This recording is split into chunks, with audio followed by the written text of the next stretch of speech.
আসসালামু আলাইকুম। আমার আরও একটি ব্লগে আপনাদের সবাইকে স্বাগত। সবাই কেমন আছেন? অবশ্যই আমাকে জানাবেন। আমি আলহামদুলিল্লাহ ভালো আছি। আজকে আমি রান্না করতেছি কুমড়ো বড়ি দিয়ে কুমড়ো শাক। সেটার রেসিপি ট্রাই করব আপনাদের সাথে শেয়ার করা।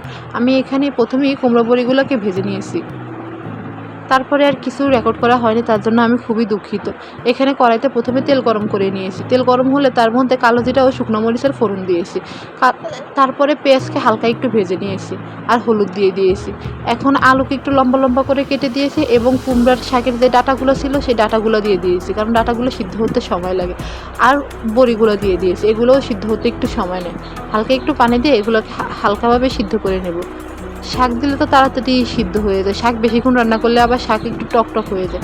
এই কারণে শাক রান্না করার আগে যেগুলো সিদ্ধ হতে সময় বেশি লাগে সেগুলো দিয়ে দিতে হবে। তো আমি এখানে আলু, বড়ি আর কুমড়ো শাকের ডাঁটাগুলোকে সিদ্ধ করে দিচ্ছি। হালকা একটু পানি দিয়ে, পুরো সিদ্ধ করা লাগবে না, প্রায় 80% সিদ্ধ করে নিলেই হয়ে যাবে। ঢাকা দিয়ে আমি ভালোভাবে এগুলোকে সিদ্ধ করে নেব। এখন এই তো প্রায় সিদ্ধ হয়ে এসেছে। এখন আমি শাক দেবো। শাক প্রথমে অল্প অল্প করে মিশাতে হবে, কারণ শাক প্রথমে বেশি দেখা গেলেও কড়াইতে দিলে শাকের থেকে পানি বের হয়ে শাক একদম কমে যায়। এজন্য একটু একটু করে শাক মিশিয়ে নিচ্ছি। একটু কমলে কড়াইতে দাগা হবে, তখন আবার শাক দেবো।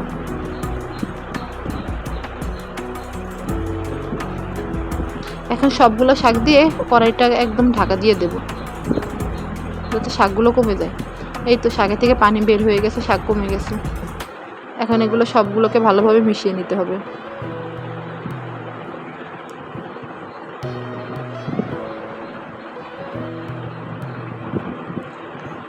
শাক রান্না করার সময় শাকটাকে একটু বেশি নাড়াচাড়া করতে হয়, যাতে শাকের সাথে সব কিছু ভালোভাবে মিশে।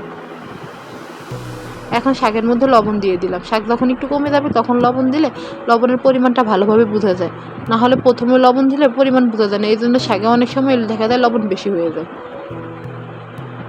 আলুগুলোকে এখন একটু ভেঙে দেব। আলুগুলোকে ভেঙে দিলে খেতে ভালো লাগে। বড়িগুলোকে ভাঙা যাবে না, শুধু আলুগুলা আর শাকের ডাঁটাগুলোকে ভেঙে দেওয়া ট্রাই করব। আর পানি শুকিয়ে নেব। শাকের একদম যদি পানি শুকিয়ে দেয় তখনই শাক রান্না কমপ্লিট। শাক রান্নাতে কিন্তু অবশ্যই পেঁয়াজ ও রসুন দিতে হবে। রসুন না দিলে শাক ভালো লাগে না খেতে। রসুনের কথাটা আমি প্রথমে বলতে ভুলে গিয়েছিলাম।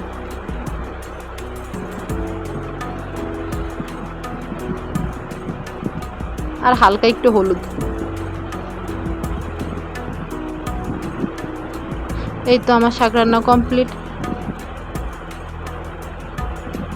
এতক্ষণ আমার ভিডিওটি দেখার জন্য আপনাদেরকে অসংখ্য ধন্যবাদ। প্লিজ আমার চ্যানেলটি সাবস্ক্রাইব করে দেবেন এবং ভিডিওটিতে লাইক, কমেন্ট ও শেয়ার করে দেবেন। আমার রান্নাটা কেমন হয়েছে অবশ্যই কিন্তু জানাবেন। ধন্যবাদ।